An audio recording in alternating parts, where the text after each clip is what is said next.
Good morning. This is the Blaine's World webcast that we found each week on Facebook, YouTube, and LinkedIn. You can also listen in on Spotify, Apple Podcasts. You get more information, listen to previous shows at our website, which is behind me, blainesworld.net. I'm your host, Blaine Greenfield, and I'm here in my Zoom studio in lovely downtown Fairview, North Carolina. Each week, we focus on positive news and information about people and organizations in both Western North Carolina and throughout the country. And toward that end, it's my pleasure to introduce previous guest, and she is Suzanne Fisher, who's president of the League of Women Voters of Buncombe County. Do I have that title right? Asheville-Buncombe County is the Asheville-Buncombe County. official. Okay. And welcome aboard, Suzanne. You can wave to all your fans and friends who are watching you again. Okay. And I'm really glad you're on today because I understand there's an election coming up in the near future. Is that correct?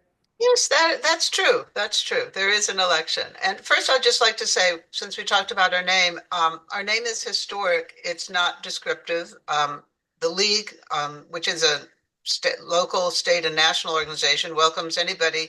You just have to be 16. Doesn't matter how you live or love or whatever, male, female, anybody can join. And we have members not just in Asheville and Buncombe County, but in McDowell, Yancey, Madison, Jackson. We're a regional group, but it would be very complicated to change our name and all that paperwork. So we just give that explanation. But yes, there is an election.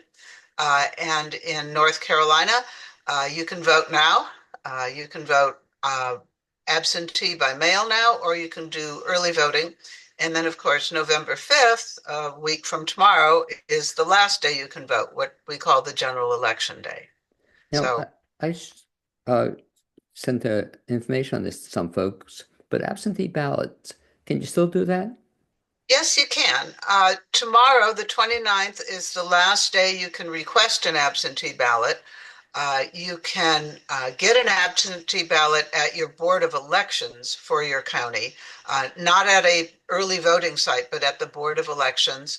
Uh, it'd be a little dicey now to request one mailed to you and mail it Yeah. back. So I would say get that, but you can request one. Absentee ballots must be turned in to the Board of Elections, not to a polling place, but to the Board of Elections, which in Asheville is on Woodfin Street, sort of just across from the Baptist Church, if you're going down Charlotte Street, by 7:30 p.m. On Election Day. For the 25 counties that were in this North Carolina disaster area, they have the state board of elections, it is, came up with some accommodations. One of those is that if you normally vote in one of those 25 counties, you can turn in your absentee ballot to any county in North Carolina, not necessarily the one you would vote in. So let's say you live in Buncombe County, but you have problems with your water or your whatever, and you've decided to go stay with a friend in Raleigh until things get better. If you have your absentee ballot, you can turn it in Raleigh, with all the signatures and a copy of your photo ID or the exception form, and then you can turn it into any county board of elections, and they will route them back to their proper home for counting. So, but it has to be turned in by 7:30 p.m. on election day, and then of course uh, the final results don't come out of each county till the canvass day, which is November 15th. So they have about a week or more to get those ballots to the right places. And they're used to moving things around like that between the boards of elections. So you Uh, can still do absentee ballot. You can do, you want to ask more about absentee yeah. or? So on the absentee ballot, so there doesn't have, does there have to be a reason for that, or you can just request it for any reason? You can request it for any reason. It's a little complicated. You have to fill it out. You need to have two witnesses sign it. Uh, you or a notary public whose license is still active. Because of our voter ID law, you have to you are supposed to include a copy of your valid voter ID, like the your driver's license or something that's been approved, and there are lists of these. You have to put that in a separate envelope and put that in there. But if you don't have a voter ID, you can fill out an exception form. And that's a bright yellow form that you put in the outer envelope explaining why you don't have a voter ID. Maybe you lost it. And one of the exceptions is that you live in an area that has been declared a federal disaster area within the past 100 days. So all of the 13 counties in Western North Carolina that were a disaster area, you can check that exception on the exception form, and you don't have to include your ID. Now, There one are other thing, exceptions if you have a religious objection to having your photo taken, or you don't have a copy of access to a copier, but probably the most straightforward one for anyone in our area is just to check off that exception form. And that's an affidavit. That is not something that the Board of Elections or the staff is supposed to be checking. You're saying and signing that this is the reason why you don't have a voter ID. So it's paperwork, but if we have a voter ID in person, they had to come up with a system for the absentee mail ballots. now one of the things that you said makes sense to me, and it's a challenge, I think, in the state of Georgia, though, that they used to be able to get in the absentee ballots up to like 5 days after the election. And Yeah, that didn't seem to make a lot of sense to me. North Carolina has to be in the day of the election. but that's a change. We used to allow people a week's grace, but that's a change that went into effect now. Well, I mean, we've all had issues with the post office, and Right. actually, I've been really surprised since the hurricane how quickly the post office got up and they've done well. But I think the reasoning was that you didn't want to penalize, somebody could have sent it a week early and it didn't make it in time. And so they were trying to give people a grace period. But that's no longer true in North Carolina, unless you're in one of these counties affected by the Hurricane Helene. So it's an exception only for those counties and only for this time. And is there a grace period then in those counties? Well, the grace period, you have to get it to a Board of Right. Elections, anyone by election day at 7:30 p.m. But the grace period is the various counties then saying, okay, the one in Raleigh got two for Buncombe and one for McDowell and three for Madison. Those have to be transported back. And I don't know how they do that, but they've assured us they have a way of getting things back and forth And, between the boards of elections. and one other question back to the absentee ballot. Is it possible for somebody to go to the Board of Elections and then do all the paperwork right then and there? If they, I guess they have to bring their two witnesses with them. No, you can do it. It won't be a fast process because there's checking they have to do and Gotcha. things like that. If you were going to go to the Board of Elections at this point, I suggest you go to an early voting site. If you're going to make a trip, Right. why not vote? So talk also, Suzanne, you and I were talking about it off the air about early voting and how effective and successful has it been, or has it been? It's been very successful. I know as of the end of last week, I think something over 25% of the votes, eligible voters in North Carolina writ large, had voted. And so I'm sure with sites being over, when the Board of Elections the state board sends out their next report, it's going to be much higher. I mean, voting it's at a slightly faster pace than 4 years ago. It looks like it's quite a bit of a faster pace, but the good news is there have been a lot of more registrations since the 2020 election. So if you calculate it according to how many more voters have been added, but it's still going ahead of before. And I think people are very aware now that something can happen. You don't want to wait till election day. Things come up. There have been adjustments again in counties affected by the hurricane. Some of the sites were no longer there, unfortunately, or there have been changes in Buncombe County. They were going to have 14 sites, they now have 10. But at the direction of the legislature, several counties, McDowell and Henderson, have added one or more additional voting sites to do. I've heard of people who have lines. Um, when I voted, I didn't, but I voted McDowell. We're not quite as big, but there is, and I will send you, I don't know exactly, but Buncombe County is one of them where they have a website where you can look and see what the waiting time is on different sites. And so that might be helpful for people if they want to look at it. I think it's also good now. We've come up to problems. If you're going to go somewhere, do your map app and check. There are periodically roads closed for cleanup or something, then you can't. My husband was trying to go down South Tunnel Road the other day, and he just hit a barricade. So I think we have to learn to check a lot of things before we head out right now. And if folks do head out, like you said, I love that idea of getting that number or website to check. And so just if anybody's listening, I'll post that with the notes to this show. So it'll be right at the bottom how you can check at. Great idea to be able to do that. The people who are voting early then, percentages thus far are much higher than in the past. They're higher. They're higher. They're not much higher, but they're growing. Just curious though, how come, at least in Buncombe County, I appreciate the fact that it's now 7 days, but they're not open at nights, which is I thought strange. Uh, each county sets up its own.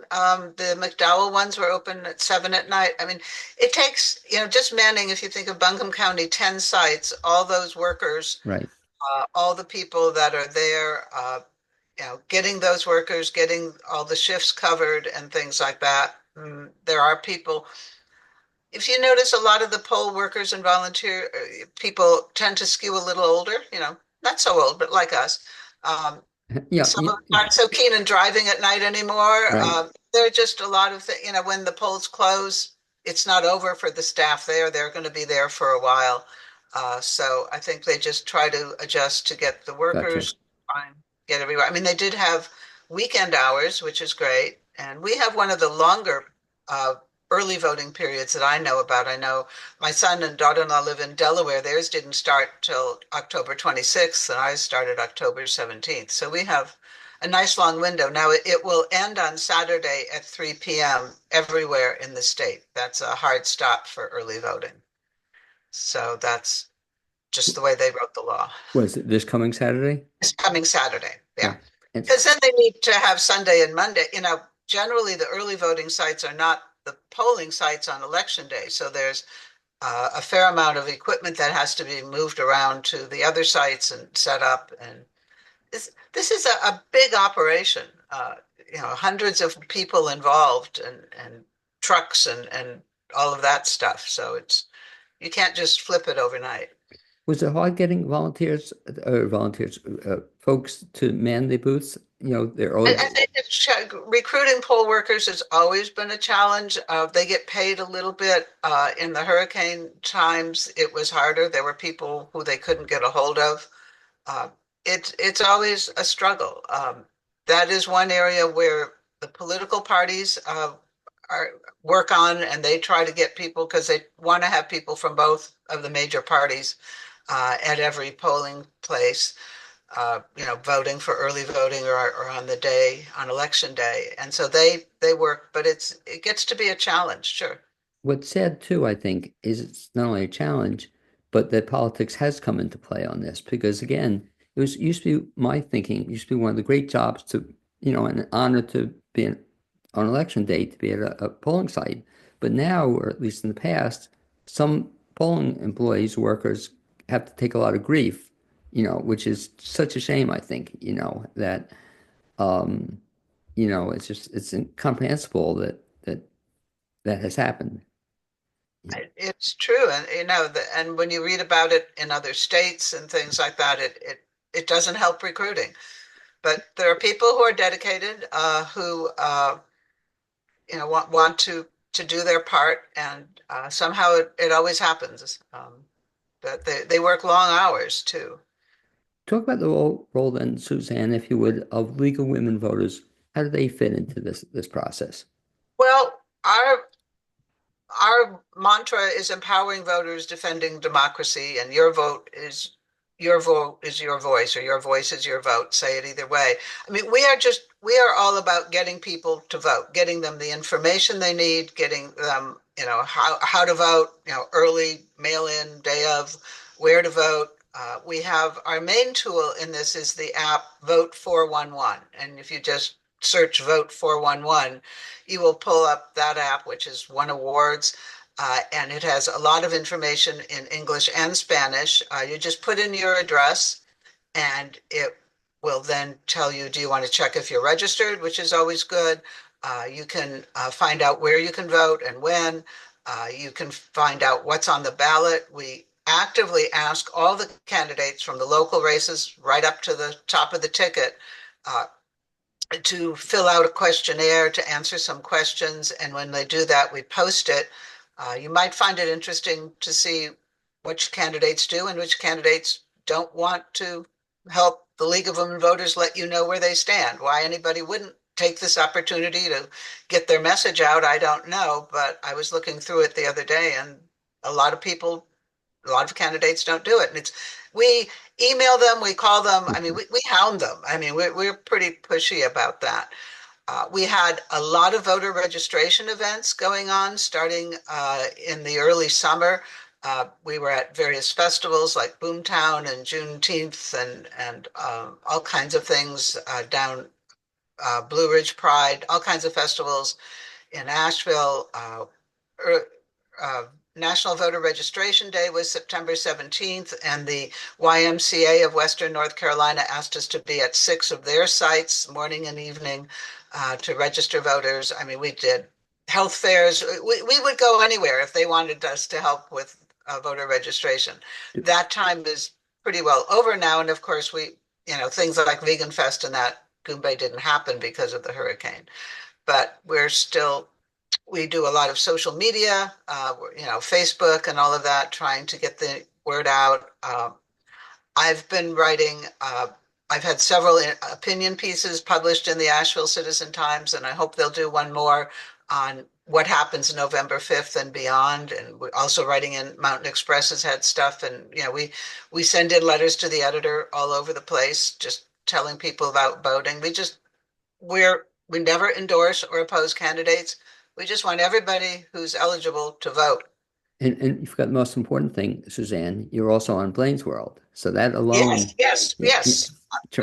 Yeah. tremendous And, increase. and When I'm grateful when I reached out that you said yes. We just didn't know we'd have a few interruptions. well, when you do these events, do a lot of people show up at these events to register? Some of them, yeah. I mean, a lot of them people will come. I mean, some of it depends on where we get our booth, but we'll get a lot of people who stop by. We always have candy and treats. We fill out some voter registration forms. A lot of people are already registered, but we'll ask them, well, have you moved since you last voted? Oh, yes, I did. Well, you better go fix that voter registration. You've got to let them know if you've moved within the county. So it's not just voter registration, it's voter information. We do lots of handouts about Vote 411 and what are the days for early voting. And, we try to make it easy for people to bring something home, stick it on their refrigerator to remind them to vote. We're just all about educating voters. And you made a good point there about if somebody moved. So, not to have trouble on election day, what are you supposed to do when you move? Who do you contact, or how do you go about that process? You basically fill out another voter registration form. And one of the blocks, if you were registering the first time, you wouldn't do this. But if you're moving, there's a block on the form that says, what is your previous address? And so when they get that and see that you've listed a new address, and your old address, then they will just update the records and you will be registered. And Vote 411 will let you go and check if you're registered to vote. Basically it links you to the state site. So it's an easy way. You don't have to keep poking around the state site. Vote 411. If you say check my registration, knows exactly where to go. What Uh, happens when if what happens if you don't change your voting registration? You come on election day, you come to a local polling place. What's going to happen? uh, they're they're going to see that you've changed. They ask you for your address when you sign, and if it doesn't agree with what's in the poll in their book, you will vote a provisional ballot. And so that means that it's a ballot. You will vote. It'll go through the tabulator, or no, they'll keep it till they analyze it. If they see that you've just moved within the county, then that's okay.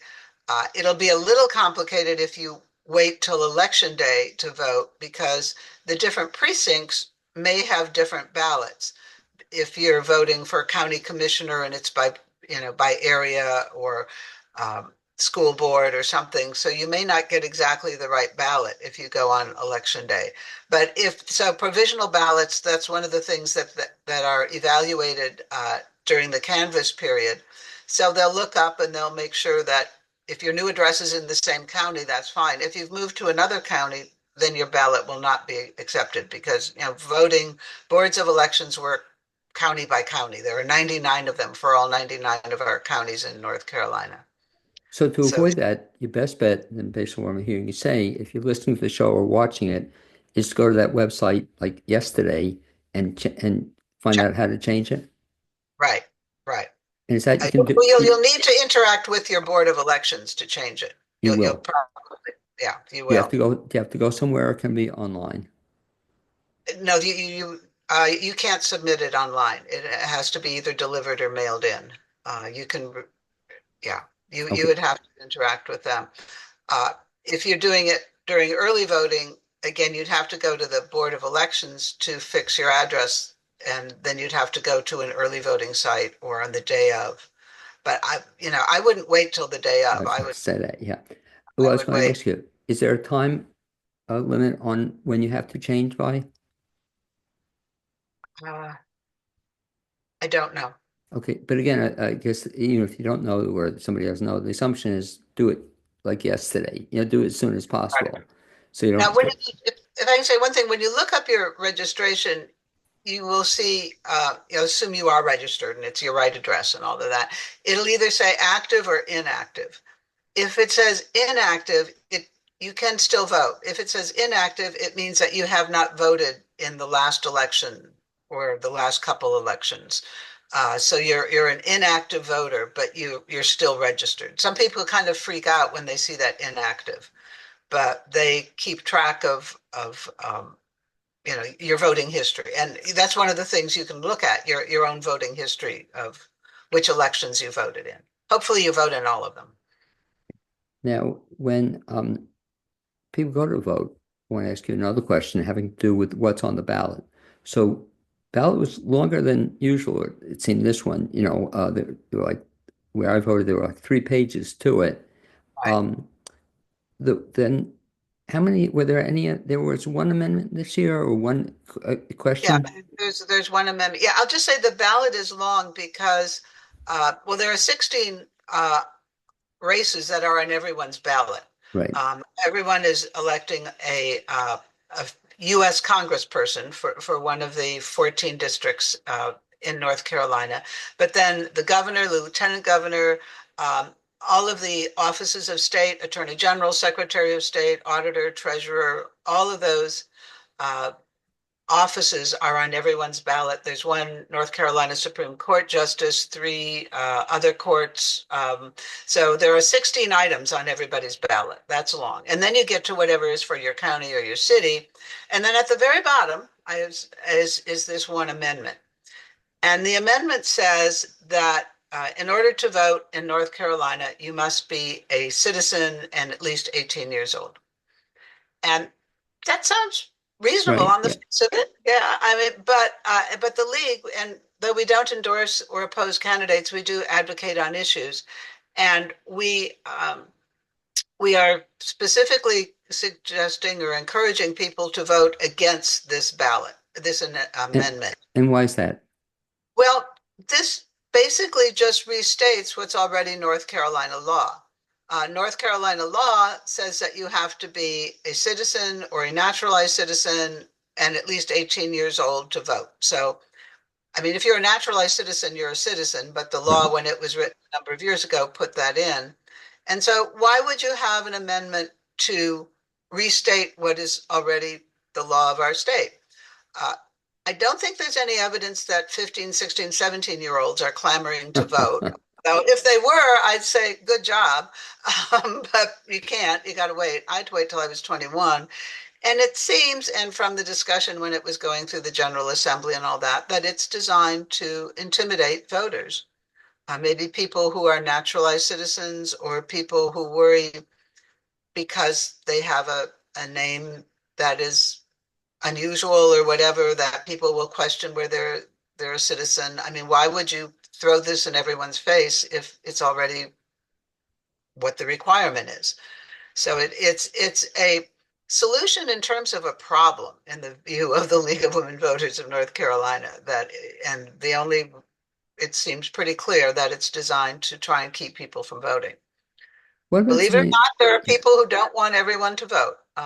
That's entirely the opposite of the league, for sure. What about something else that as a kid I used to be able to do, but you can't do it anymore? You used to be able to go in and just vote straight party one way. I don't know if you ever had that as a Yeah, child. yeah. You I, can't do that anymore?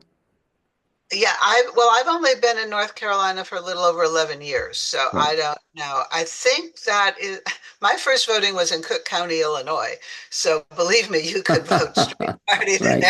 No, there. but could you vote straight But I party? think that is something that, I mean, this is decided on a state level. Our elections are, each state board of elections sets its rules, and then within each county, sets its sites and its some of those things. Our elections are very much locally handled. And I remember hearing more during the primary season that New Jersey used to have something like that, and they got rid of it. And I think it was described as the last or one of the last places where they had a way of voting straight ticket. Uh, and, I guess I don't know why it's changed, but I think it's been quite a while since it's been very common. As you mentioned, yeah, because I grew up in New York originally, but then New Jersey. And yeah, I first started, or shortly after I started voting, I voted in New Jersey. And yeah, it was just such an easy way if you could just go and flick one switch and it was straight party.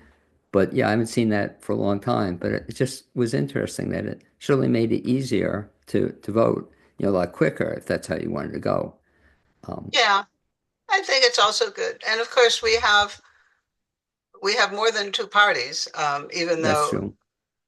and there are and those, some of the other parties may not have candidates in all the offices. I mean, I guess I think that's a question for politicians, and maybe I don't know what kind of cost benefit analysis they did to decide if it was better one way or the other. Uh, I mean, and some of us occasionally, will split our votes. And if that's, if you do your research, that's what you want to do. One other thing that was good in North Carolina, and I assume it's throughout the country too, is you don't have the infamous hanging chads from Florida. Um, so this past time, and I wasn't instructed on it, you had to, on a computer screen, which is fine, but there was a stylus or something that you had to use to punch your voting choice. Hmm. Because, I know they're using that in Buncombe County. That's right. not universal in the state. In McDowell, we still fill in our circles with our Oh, do you pen. really? Yeah, Because but in Buncombe County, but what's surprising, Suzanne, is that my wife got done a lot quicker than I did. And how come? Because I was trying to punch it in with my finger or something. And she said, didn't you know the stylus? And nobody had, I guess that's the problem, that nobody had told me that. So I got to vote eventually, but it took me longer because I didn't have that stylus. It would have made it simpler. Um, yeah.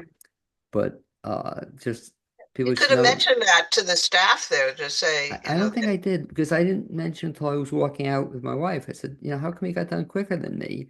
And she said, I just got a stylus and nobody told me, but it should have been told, I guess, but at least I got to vote.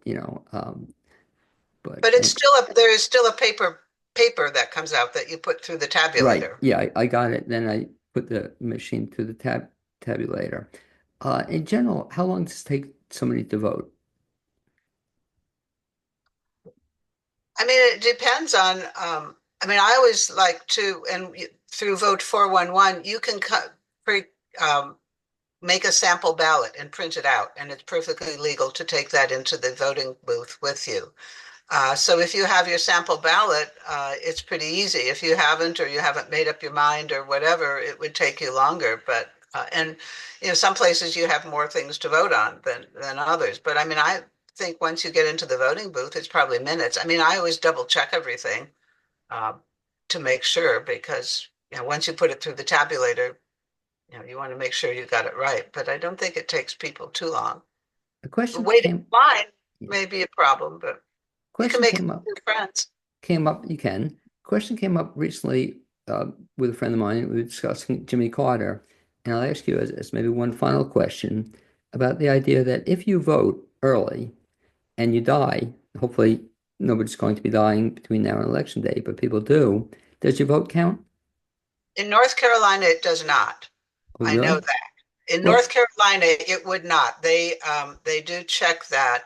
I don't know what it is in Georgia. I mean, that would be a state law. That's not a federal thing. That would depend on how the state works. well, I'm just curious in North Carolina then, because it's an interesting discussion.